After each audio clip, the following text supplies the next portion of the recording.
तो hello guys, आज हम लोग पढ़ने वाले हैं एक नया चैप्टर। एक फिजिक्स का चैप्टर है ये, फिजिक्स का। ठीक है, फिजिक्स का नया चैप्टर है ये। इसका नाम है some natural phenomena. Some natural phenomenons. ठीक है, ये फिजिक्स का चैप्टर है। और एक बात याद रखिएगा, फिजिक्स पढ़ते हुए ध्यान पूर्वक पढ़ना चाहिए। केमिस्ट्री हमारा पहला चैप्टर कोल एंड पेट्रोलियम वो खत्म हो चुका था। उसका मैंने बता दिया था कि इधर क्वेश्चन आंसर करना है। तो मेरे को आप एक इंस्टाग्राम अकाउंट है, उसमें भेज सकते हैं। मैं आपको दे रहा हूँ, साई_गेमर मार दीजिए। उसी अकाउंट में आप मेरे को भेज सकते हैं कि हाँ मैंने कर लिया है। तो चलिए आज का नया एपिसोड शुरू करते हैं। Some natural phenomena, what do you mean by some natural phenomena? आज इतने तक पढ़ेंगे, ठीक है, आज इतने तक पढ़ेंगे। फिर नेक्स्ट में पढ़ेंगे types of charges and their interactions. पहले पढ़ते हैं what is electric charge. Electric what do you mean by electric charge? Electric charge is a property of matter due to which it experiences electric phenomena. एक charge होता है, ठीक है, ये एक चार्ज है, कुछ सोचिए। तो क्या है? Electric charge is the property of the matter due to which it experiences electric phenomena. एक मैटर का इलेक्ट्रिक प्रॉपर्टी, जो electric charge is the property है एक मैटर का, जिससे हमको इलेक्ट्रिक शॉक लगता है। ठीक है, जिस चीज से हमें इलेक्ट्रिक शॉक लगता है उसका प्रॉपर्टी है इलेक्ट्रिक चार्ज। ठीक है, अभी इधर देखिए, इधर एक वायर जा रहा है, ये इधर से जा रहा है, ये इधर से जा रहा है। तो पता है बैड कंडक्टर्स और गुड कंडक्टर्स के बारे में ऑफ इलेक्ट्रिसिटी। बैड कंडक्टर्स में आते हैं लाइक प्लास्टिक। ठीक है, बैड कंडक्टर्स में प्लास्टिक आते हैं। गुड में आते हैं शायद से हैंड, और आते हैं हमारे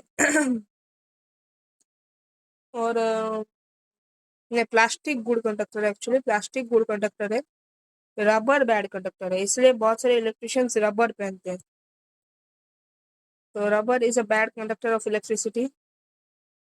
और सो इसलिए बहुत सारे ये जो होता है, कुछ काम करते हैं लाइक कोई बंदा आया, ये एक हमारे घर का जनरेटर है, इसको एक बंदा फिक्स कर रहा है। तो उसके हाथ में इलेक्ट्रिक ग्लव्स रखे होंगे। वो लोग इलेक्ट्रिक कैप पहनता है। कैप ज़्यादा नहीं पहन रहे हैं, लेकिन वो पहले की बात है, पहले इलेक्ट्रिक कैप पहनता होगा एक। ठीक है, तो इसको कहा जाता है rubber is an bad conductor of electricity. Rubber is an bad conductor of electricity. So इसलिए रबर को पहना जाता है वाइल डूइंग मैकेनिकल थिंग्स। ठीक है, अभी हम लोग पढ़ते हैं charging by rubbing. When two objects are rubbed with each other they both acquires charge. जब हम लोग, यहाँ पर एक ऑब्जेक्ट है, यहाँ पर एक ऑब्जेक्ट है, इसको रब करते हैं, मतलब मैं अपने हाथ का भी ऐसे से करेंगे तो चार्ज, वो जो गर्माहट हो रहा है, अगर वो गर्माहट ज़्यादा बढ़ गया तो उसे इलेक्ट्रिक चार्ज होता है। मतलब हम लोग जो ये एक पत्थर है, ये एक पत्थर है, हम इसको डिशूम करें तो कुछ चिंगारे निकलती है ना, चिंगारे, उसको वो it is cause due to the electric charging of rubbing. मतलब चार्ज, जब हम लोग एक चार्ज पैदा होता है वाइल डूइंग रबिंग। ज़्यादा जोर से करेंगे तो चार्ज ज़्यादा पावर निकलेगा, अगर धीरे से करेंगे तो नहीं निकलेगा, क्योंकि ना धीरे से कर रहे हैं तो धीरे का ही काम हो रहा है, धीरे से काम हो रहा है, मोशन ज़्यादा स्पीड में नहीं हो रहा, प्रेशर ज़्यादा एक्यूर नहीं हो रहा है। ठीक है, example, when you rub a comb on a dry hair, the comb can attract very small pieces of paper, and as they both get charged, paper charge होता है। कोम्ब हम लोग जब अपना बाल को बाल कोम करते हैं, तभी उधर एक चार्ज पैदा हो जाता है, जिससे हम अगर एक पीस ऑफ पेपर को पास कर देंगे तो वो अट्रैक्ट होंगे दोनों। ठीक है, मैं आपको वीडियो दिखाता हूँ।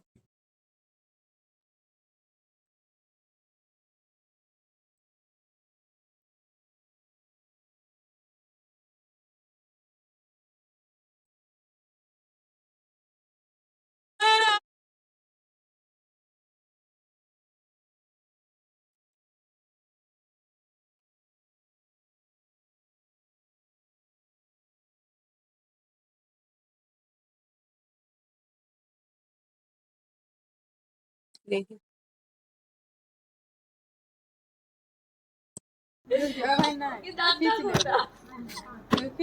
कोई तो इधर देखिएगा, देखिए बच्चों, आज हम बात करेंगे चार्जेस के बारे में। उससे पहले एक छोटा सा मैं आपको डेमोन्स्ट्रेशन दिखा दूँ। मेरे पास ये पेपर के पीसेज हैं, है ना? इसको मैं अगर इससे अट्रैक्ट करने की कोशिश करूँ तो कुछ नहीं हो रहा, बट यही चीज़ अगर मैं ऐसे रब करके स्केल को ऐसे करने की कोशिश करूँ तो आप देखिए देखोगे कि अब ये अट्रैक्ट हो रहा है ना? ऐसे और थोड़ा करके दिखा दूँ, है ना? तो ये सब अट्रैक्ट हो रहा है, देखो, है ना? वो क्यों हो रहा है? क्योंकि इसके ऊपर एक फोर्स लग रहा है। अब इस फोर्स को क्या बोलते हैं? इस फोर्स को बोलते हैं इलेक्ट्रोस्टैटिक फोर्स ऑफ अट्रैक्शन। ये तब लगता है जब दो चार्जेस पास में रखे हैं। अब ऐसा क्या हुआ रब करने से कि स्केल में चार्जेस आ गए? होता क्या है, जब हम इसको फ्रिक्शन से रब करते हैं तो हमारे जो बाल हैं उससे इलेक्ट्रॉन्स इसमें ट्रांसफर हो जाते हैं और इसमें आ जाता है नेगेटिव चार्ज। तो आपको इलेक्ट्रोस्टैटिक फोर्स के बारे में पता होगा, जो the force which is attracted by electricity is known as electrostatic force between two objects. तो यही मेरी वही हुआ जब वो बंदा स्केल से अपने बाल में घिसा, तो क्या हुआ ना, आज तो क्या हुआ उधर कि एक फोर्स जनरेट हुआ, एक फोर्स जनरेट हुआ जिससे इलेक्ट्रॉन्स उस बाल से, इलेक्ट्रॉन्स बाल में थे, बाल में जो इलेक्ट्रॉन हुए थे वो रब करने के बाद स्केल के चला गया, जिससे वो छोटे छोटे पेपर्स के पार्टिकल को आराम से ये कर पा रहा था, अट्रैक्ट कर पा रहा था। इसलिए इधर भी वही सिलसिला है। अगर मैं इधर एक कोम्ब ले लूं, सोचिए ये कोम्ब है, दिखाई दिया था, और ये एक सरफेस है, और ये है पेपर्स, 3-4 पेपर्स रखे हैं, मैं 3 ले रहा हूँ। मैंने इसे घसा घिसा घिसा घिसा घिसा घिसा, तो ये होता है इलेक्ट्रॉन्स, ये है नेगेटिव इलेक्ट्रॉन्स, ये है पॉजिटिव इलेक्ट्रॉन्स। तो ये है एक comb,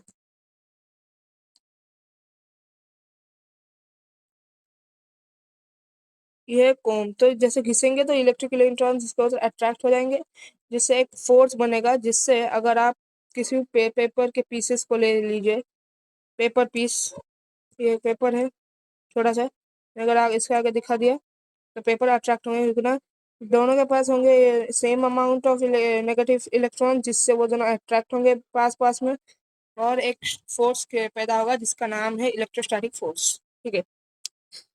Cause. What do you mean by cause? When objects are rubbed with each other, friction occurs between two surfaces of the two objects, which produces the heating energy due to the which a charge is generated.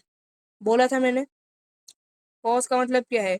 When two objects are rubbed with each other, friction occurs between the surfaces of two objects, which produces the heating energy due to the charge is generated. Due to से charge generator, मैंने आपको क्या बोला था, दो objects अगर रब करेंगे दोनों का अगेंस्ट, तो चार्ज एक जनरेट होगा, हीट होगा। मेरे अगर हम लोग सिंपल हाथ को ऐसे ऐसे करेंगे तो हीट जनरेट हो रहा है, जिससे एक चार्ज पैदा होगा, जिससे हम किसी भी कोई चीज को अट्रैक्ट कर सकते हैं। ठीक है। स्टैटिक चार्ज, मैंने आपको बोला था static charge, the electric charges generated by rubbing are called static charges as they hold the surface and do not move. Static charges मैंने आपको बताया था, अगर हम कोम को पूरा घिसेंगे घिसेंगे घिसेंगे घिसेंगे घिसेंगे घिसेंगे तो इधर का जो ये नेगेटिव पार्टिकल्स है वो इधर चले जाएंगे और पॉजिटिव पार्टिकल्स इधर आ जाएंगे। ठीक है। जिससे हम किसी भी ऑब्जेक्ट का अगर same particle amount of particle रहा तो हम उसको अट्रैक्ट कर सकते हैं। ठीक है। अट्रैक्ट हो जाएंगे दोनों। तो इसीलिए ही इलेक्ट्रोस्टैटिक फोर्स काम करता है। ठीक है। फिर हम बात करेंगे what is tip, what do you mean bye tip. वो रेस्टोरेंट वाला टिप नहीं, ये वाला tip. Remember, conductors like aluminum, copper, iron does not charge easily on rubbing because their charges start flowing across the conductor and produce electric current. Conduction वही होता है, electric charges slow नहीं रहते हैं, वो एक जगह से दूसरी जगह चलते रहते हैं, मतलब आगे पीछे होते रहते हैं। इसलिए उसको करना थोड़ा सा इजी है, जिससे एक इलेक्ट्रिक चार्जेस पैदा हो सकते हैं, जिससे आपको करंट लग सकता है, जिससे करंट लगेगा, जिससे आपको इलेक्ट्रिक शॉक तो पता लगा ही होगा, किसी ने किसी को तो लगा ही होगा ना इलेक्ट्रिक शॉक। सोच लीजिए ये एक क्या पार्टिकल्स है, ऐसे करके मूव, पार्टिकल्स वैसे ऐसे वैसे भी ऐसे ऐसे करके मूव करते हैं, ऐसे ऐसे करके मूव करते हैं। ऐसे ऐसे करके मूव करते हैं, लेकिन हम लोग जो आज पढ़ेंगे ऐसे ऐसे करके मूव करते हैं, ऐसे ऐसे करके मूव करते हैं, ऐसे ऐसे करके मूव करते हैं बहुत सारे पार्टिकल, लेकिन ये है सबसे कॉमन पार्टिकल जो कि इससे मूव करता है, which is known as symmetrical particle. Symmetrically जो पार्टिकल मूव करते हैं उसे सिमेट्रिकल पार्टिकल बोलते हैं। अभी ये लीजिए, लाइक आयरन ले लीजिए।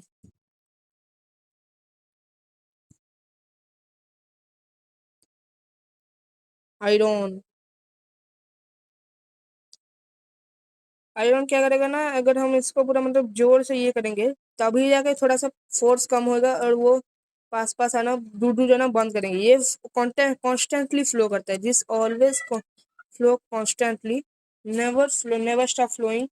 अगर हम इसको फ्लो करना बंद भी करा दिए तो ये ज्यादा से ज्यादा नहीं होगा, ठीक है। इसलिए कंडक्टर्स जो होते हैं लाइक आयरन, बहुत सारे मेटल जो मेटालिक ये होते हैं वही ज्यादा से ज्यादा कंडक्टर्स ही हम लोग बोलते हैं उसे। तो आज के लिए इतना ही, ये हमारा पहला क्लास का ये था, सेक्शन था इसी इस ये का। तो नेक्स्ट क्लास में मिलेंगे जिसमें हम लोग पढ़ेंगे टाइप्स ऑफ चार्जेस। एक आएगा, जल्दी आएगा, मिलते हैं। तो फिर तब तक के लिए राम राम भाई सारियाने। और एक बात बोल देता हूँ, ये जो है ये selfstudy.com से मैंने डाउनलोड किया है, तो आप चाहेंगे तो उधर से slash selfstudy.com/some natural phenomena class 8 PDF मार सकते हैं, डाउनलोड भी कर सकते हैं उधर से। तो उसके लिए tata bye bye good bye.